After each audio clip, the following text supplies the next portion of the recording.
hello, hello. Welcome to the Art of VIII podcast. I am your host, Shanika Arthur, and I am here with our beautiful dancer, Miss Liz Weed. Liz, welcome to the Art of VIII podcast. Hello. I'm so excited to be here. I'm excited for you to be here too. Liz, introduce yourself. Share with the world who you are and what you do. Well, as you mentioned, I am a dancer. Yes. That was going to be one of my questions. Are you a dancer? So you have already hit it on the mark. Okay, yes, you are a dancer. So I came to Art of VIII exactly a year ago. I want to say I'm at my exact week of a 1-year anniversary. Get out of here. I know. Congratulations. This is a really awesome, milestone, just to see how far I've come and everything, that's happened in the past year. It's gone by very fast. But yes, I'm a dancer. I also am a Dallas resident. I work in the area. I do, demand planning for a company that designs and manufactures children's toys and furniture. Very nice. It's very fun. Yeah, that's about it. Children, married, any of the things, the Yes, important stuff. Those things. Actually, I have 2 kids. They're twins. I have boy-girl twins, Nice. Justin and Audrey. They are going to be 21 in January. Wow, that's major. So them growing up and getting through high school, that was definitely timing that created that space where I was ready to look for dance. It got to that point where I kind of woke up one day and I was like, wow, surely there's somebody out there who teaches adult ballet. Yeah, well, let's get to that. Okay, so let's hop in, obviously. You're telling me that you were a mom, right? 21 years of age, or they're about to turn 21. So they were 20 during this time that you were looking. Tell me, had you danced before? What was the interest of you starting a dance class in that season? What sparked it? It's safe to say that the years leading up to that time were just super challenging for everybody. Just getting through the pandemic and trying to figure out what does normal life look like again after being home all the time. And I'd really gone through a long period of just no activity, being very sedentary, just living through and surviving the pandemic, surviving and, getting the kids to, finish high school in a very challenging time. And then I was realizing that the time was upon me that I thought was so many years in the future where the kids are starting to do their own thing. I mean, I live with 2 teenage roommates, basically. Well, they're not teenagers anymore. Right. Everybody's doing their own thing. Right. And I desperately needed physical activity in my life. And I knew that I would do better in a group setting. I can always get ambitious and, do something for a few weeks and then, I kind of fall off because there's really no accountability or no community. Right. And probably about 6 or 7 years ago, my husband, he loves CrossFit. And we went to a CrossFit, they call it a box. And my kids were actually founding members of the kids CrossFit program. So they were super into it. I hated it. I hated it. Just the anxiety before going to every workout because I knew that I could be possibly puking in a bucket. I knew it was just going to be a wreck. I love the community there too, but it wasn't my bag at all. And then I did. You asked me before, had I danced, before. So when I was young, I did, the big 3, ballet, tap, and jazz. Yes, yes. And I did that from, early childhood until I was about, 15. Mm-hmm. I actually did start on point for about a year, so just kind of breaking in there. And then I stopped, school was getting kind of, more challenging, and I didn't see myself doing any, dancing. I wasn't going to, dance or try and do anything beyond school. So I'm like, okay, it's time to walk away. Right. So then I'm thinking, what am I going to do? And I honestly, it was really just an epiphany. I was like, oh my gosh, wait a minute. I need to go back to my roots. I need to go back to where I started, because ballet really foundationally helped form my personality, my work ethic, everything. You know, I learned so much about my work ethic through ballet. And I couldn't really, when I first thought about it, I'm like, I started to envision myself in a studio with a bunch of, little kids and, tutus and stuff. And I'm like, I don't know if that's what I want to do. And I started Googling, and sure enough, you popped up, like literally who I was looking for. So get out of here. Oh, it was. So are you trying to tell me I'm Googleable? 100%. 100%. That's awesome. Yes. So you're like, I want to get into dance. I want to get back to my roots. How long did it take you to sign up for a class after finding Art of VIII? Oh, right away. Yeah. I signed up. Yeah. I was immediately. Like, that's it. I mean, I could just literally tell from your website and everything that you had to say on the website about movement. And it was a departure from my memories of dance. That was a long time ago. I started at Art of VIII when I was 50. So we're talking about unlocking some core memories, things I haven't thought of in a long time. But wow. Yeah, I jumped on it right away. And once you came into the studio for the very first time, talk to me about that experience at the age of 50. Of course, I was a little nervous, but I'm like, hey, there's going to be all adults here, so I'm good to go. I don't have to worry about the 6-year-olds and the tutus and stuff. Right. No, Not that there's anything wrong with tutus. I love them. Yeah. It's gorgeous. And from the very first class, when I was I would just want to say in your orbit and in that energy and how you started the entire class, there was so much that was familiar, but it was a complete departure. It was literally for adults. And you established this amazing community right from the beginning. So I just remember distinctly the first thing we did was sit around in a circle and face each other and introduce ourselves.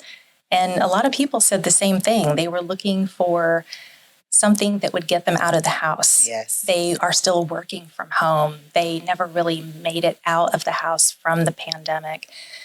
There's a lot of discomfort there. I remember when I went back to work in an office setting, I was exhausted for weeks. Mm-hmm. Like, people are exhausting. Right. But I also knew that I needed that. It's not healthy to be in your house by yourself all the time. Mm-hmm. So, yeah, the first class right away, I was like, I found my peeps. Found my peeps. And were you able to find yourself through movement as well that day? Like, you find your peeps, yes, sitting in a circle with the community, realizing, hey, instead of being alone at the house now, I'm actually in a dance class with other people who are also looking to be in a community. However, what did it feel like physically, emotionally for you when it came to the movement aspect? I will say that it did not disappoint. Okay. Because I was like crippled for about a good 2 weeks after that first class. Not crippled. Well, I think I mentioned that I had really been sedentary for, a long stretch of time. Mm-hmm. And I knew going in, like, we did a Grand Plie. You probably remember. I went down, couldn't get back up again. I was like, it's not happening. It's not happening. But look at you. Now you go down and come back up all the time. Now look at you. Exactly. Mm-hmm. No, but the movement, I was like, wow, this is legit. This isn't like, hey, we're here to kind of look pretty and, do some, minor exercise. I mean, I knew right off the bat, it was completely legit. You spent so much time going over everyone's form. I love your energy. I was cracking up just the way you explain everything. But right off the bat, you were talking about engaging your body and engaging your muscles in a way that I don't remember that being a part of the conversation when I was young.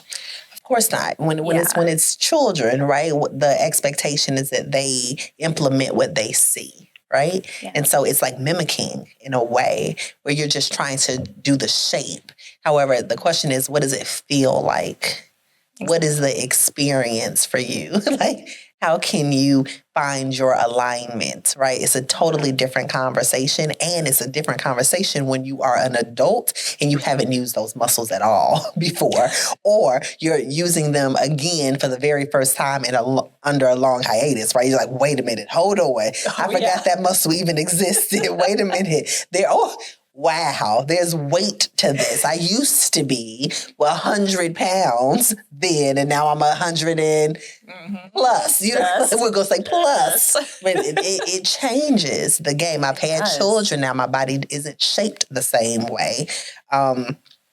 I'm unable to jump as much because I have a different situation at this point. I have to use the restroom more. It's like there are a whole lot of different conversations that we have to have as older adults than we would have to as a child. Yeah, because, man, the jumping jacks in class. Don't tell the people I have you doing jumping jacks. Wait a minute.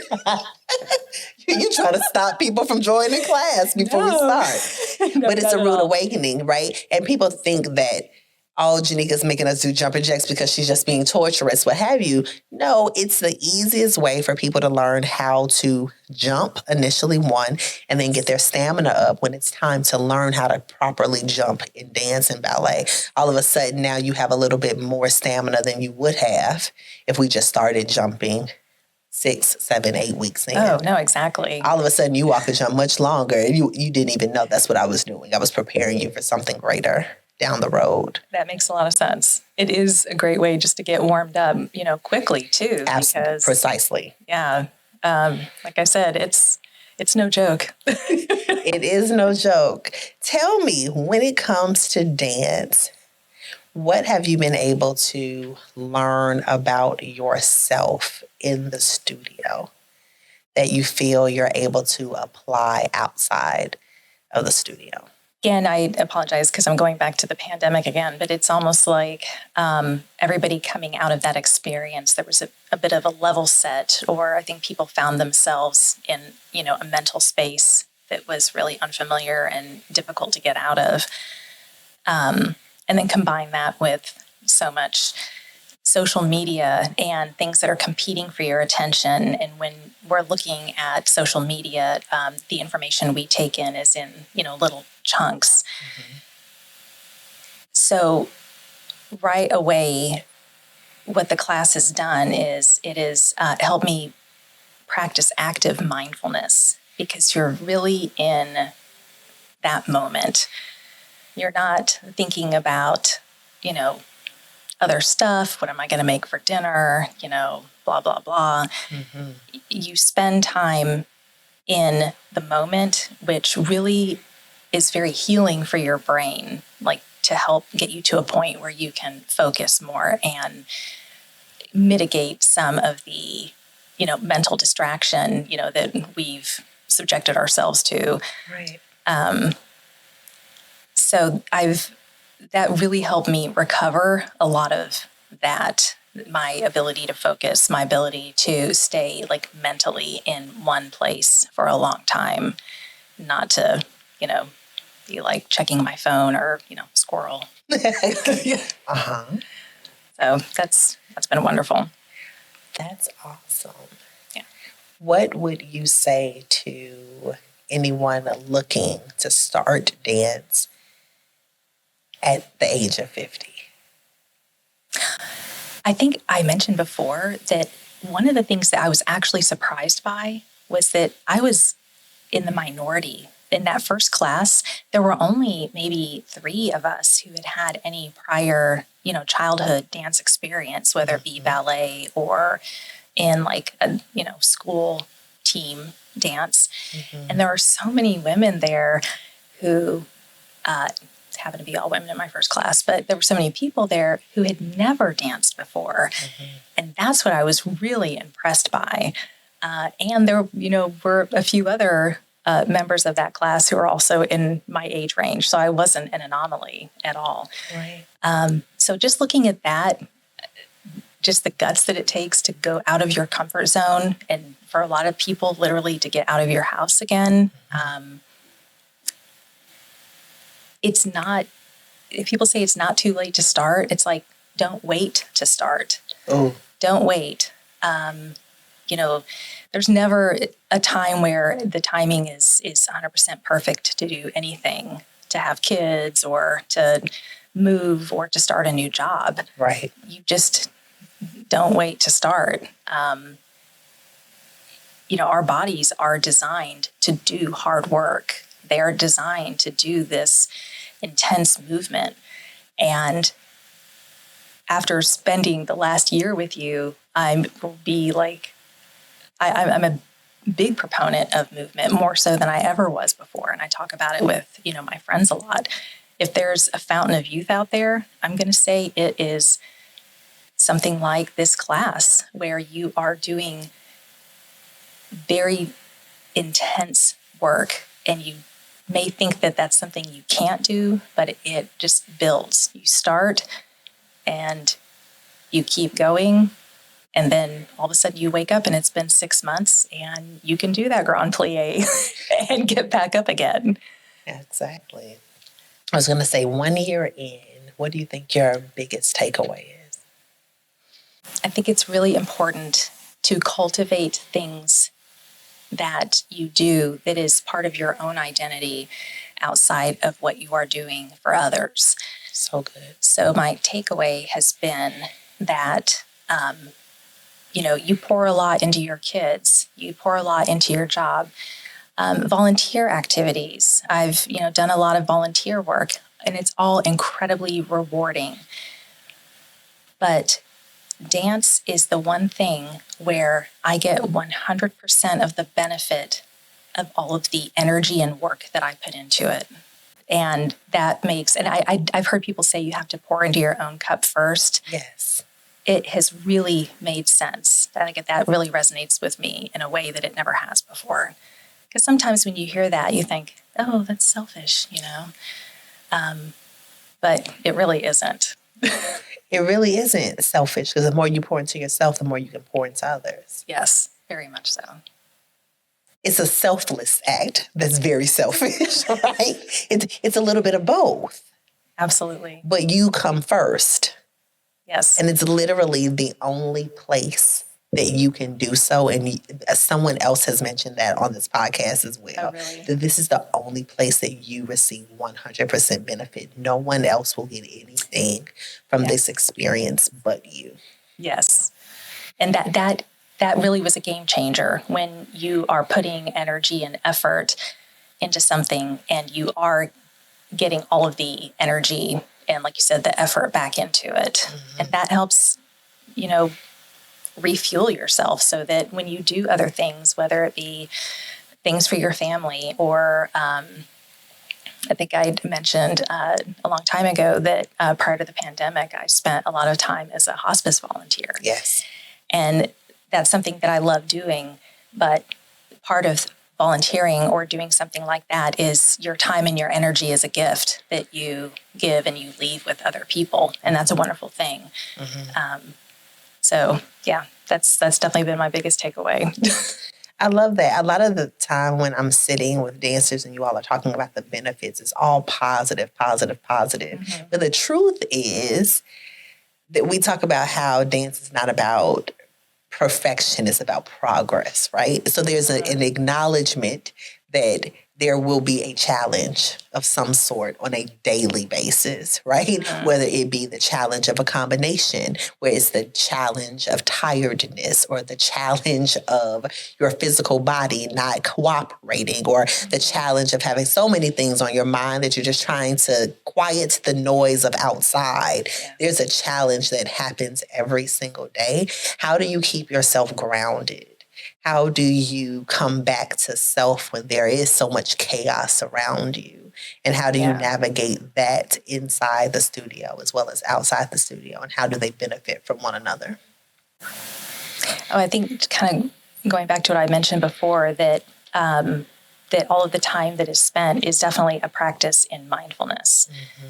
It's almost like I have always been fascinated with the topic of neuroplasticity and how we can physically change our brains and, rewire our brains. So as much, damage as that we think we've done, there's, always an opportunity to rewire and to rewrite that. So I've taken that mental space with me, like that ability to focus more. It's a really amazing combination of both physical and mental, because obviously, your mental state and your physical state are incredibly intertwined. Mm-hmm. So this, dance and being in ballet class has done so much for both my body and my mind, so that when I'm outside of class, I'm, carrying those benefits with me. More stamina, more focus, when I'm at work, and maybe not even, I have something to look forward to. Like, I know that, hey, the cadence and flow of my week, instead of being driven by my job now, is driven by the time that I spend in class. And 2 days a week, that's what grounds like all of the activities and how I feel the rest of the week. Oh, that's major. Yeah. What? Really? Yes. That is now the driving factor, is going to class. If I can get through 2 days of class, that will make 5 days of work for me. It does. Interesting. Very much so. So instead of, yes, my schedule and everything revolves around every Tuesday night, every Saturday morning. And then I know that, how I'm going to feel, like what I'm eating, like how I'm. So one of the things that's been really important to me is that Tuesday class is later in the evening. Mm-hmm. So for the past year, I've been very intentional about, I've been more intentional about what I've been eating in general, because you put all this time and work and make this investment, you want to get the most out of it. So it's like, I'm going to have class later tonight. I'm not going to eat this because I know I'm going to feel like mega bloated and it's not going to be a good class. But right. So every Tuesday I'm, eating very intentionally, so that I know I've had the food that I've needed to sustain me specifically, like through that class. Love that. One of the final things I want to ask you, Liz was in one of our recent performance for Rebirth of the Phoenix. What made you decide that you wanted to perform your first year at Art of VIII? What said, I am signing up, I am going to be on stage. I want to know what the process was for you to sign up and what the process was when you were actually on stage. Like, tell me about that experience. So a year ago, I had like a group text with my siblings. I'm the youngest. I'm like a serious boo-boo kitty. My oldest sibling is 18 years older than I am. Okay. And they are all out of state. So as soon as I signed up for class, and these siblings, and they watched me, 6 years old, getting pictures from my mom of me going to dance class. So I was super excited. I text them all. I'm like, guess what? I'm starting ballet again. They're like, oh, they were like, this is so fantastic. And of course, the first thing they ask is, well, we want to come to your recital. And I'm like, dude, I'm not 8, Right. And even you hadn't even mentioned anything about a performance, right. About Art of VIII's inaugural performance. So I'm like, oh, totally, no. I even had a coworker say, oh, I want to come to your recital. And in my mind, I'm like, I'm not 8, man. But, it was really sweet. So it was almost like that idea was planted there in my brain. Mm-hmm. I don't think that I would have signed up had it not been, again, for all of the people in the class who had never done anything like this before. Like I did recitals. I grew up in Austin, and we'd go to Georgetown and go to their theater. So that's part of like all of those core memories are, performance day and being, backstage and costume changes and things like that. Mm-hmm. Haven't thought about it in a long time. I I don't think I would have been so eager to sign up, but I saw like everybody who'd never even done it before without hesitation. They're like, yes, I am all in. And right there, I'm like, that's it. I'm all in. I mean, these people have never done it before. I at least have some point of reference, so I should be ashamed not to jump in and do this. Did you enjoy being on stage again? Oh, very much so.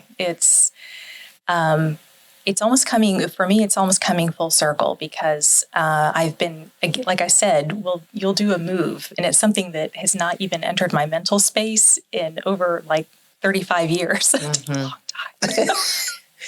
It really unlocked for me what this next phase of my life can look like, and that there are things that I never would have thought that I would do.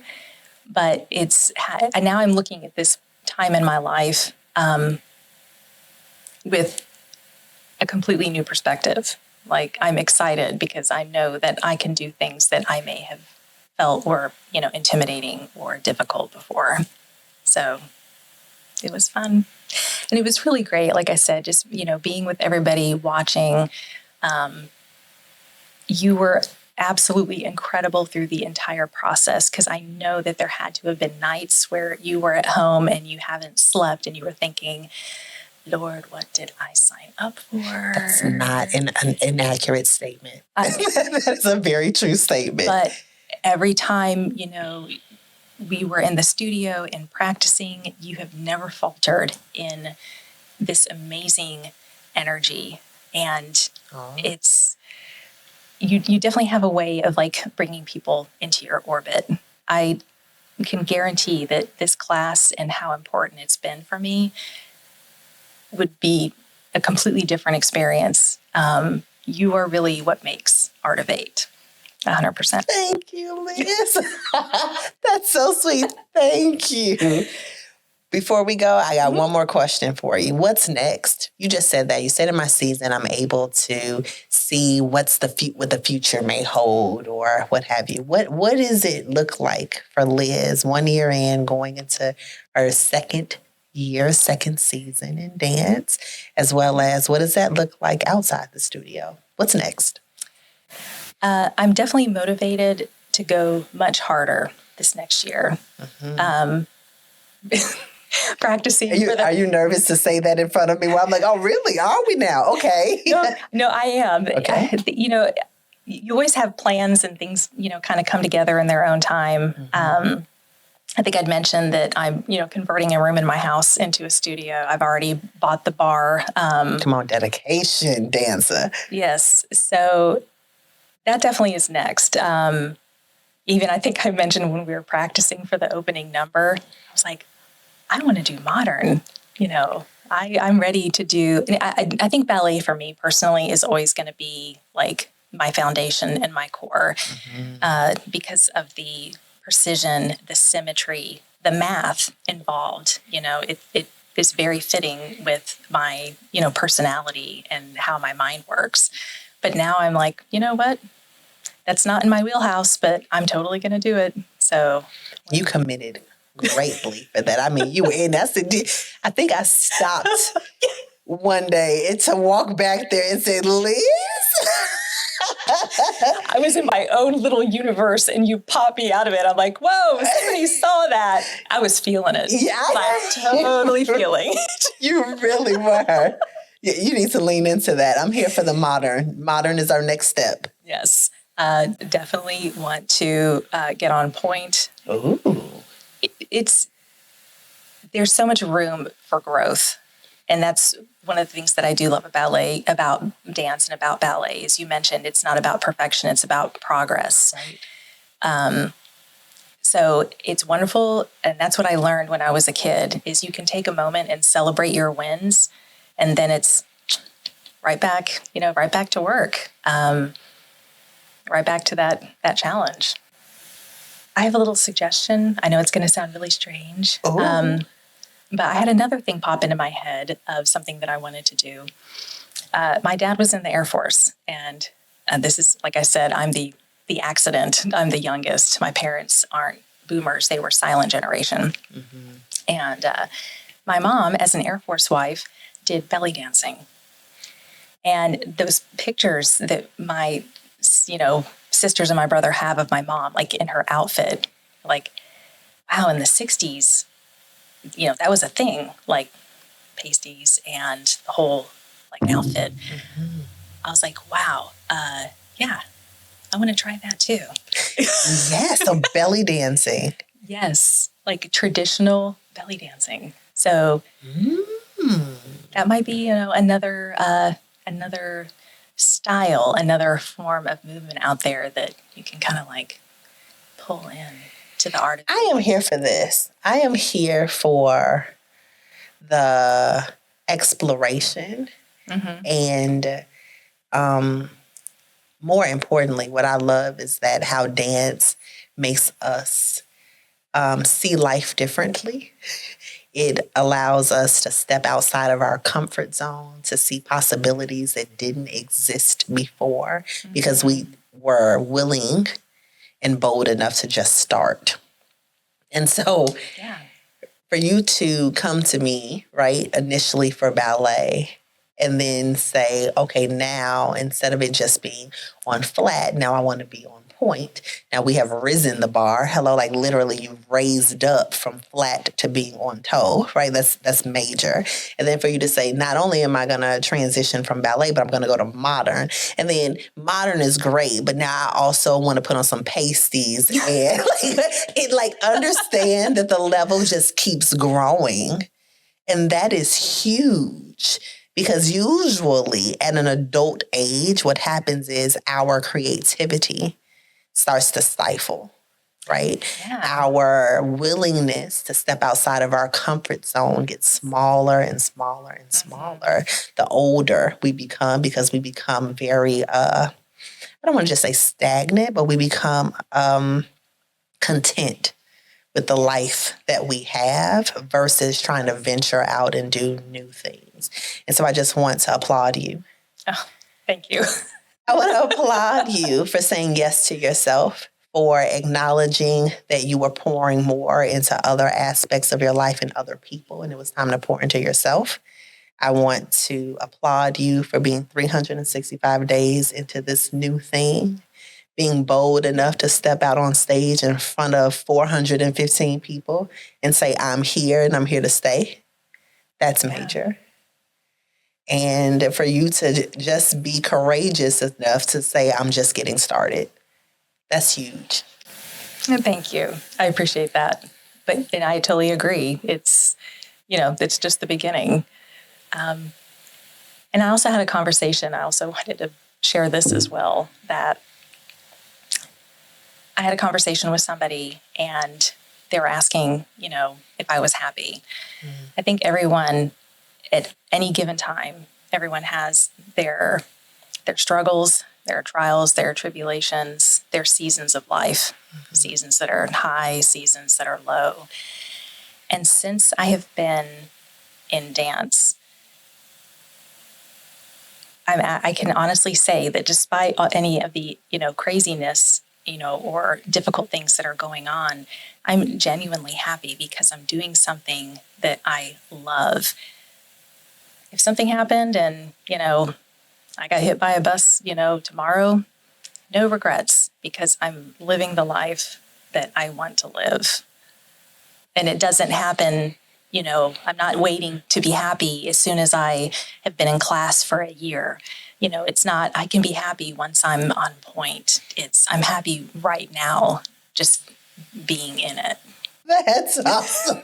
That is awesome. Thank you for sharing. That's huge. You guys, that's going to be the end of this episode. I want to say to our people that are watching, if you have not yet subscribed, go ahead and hit that button. Click the bell so you can get future episodes. In addition, if you want to see the questions that Liz is going to ask me, you definitely want to join our Patreon at Art of Eight on Patreon. I can't wait to see you in the next episode. We will see you later. Miss Liz, do you have any questions for me? Actually, I do.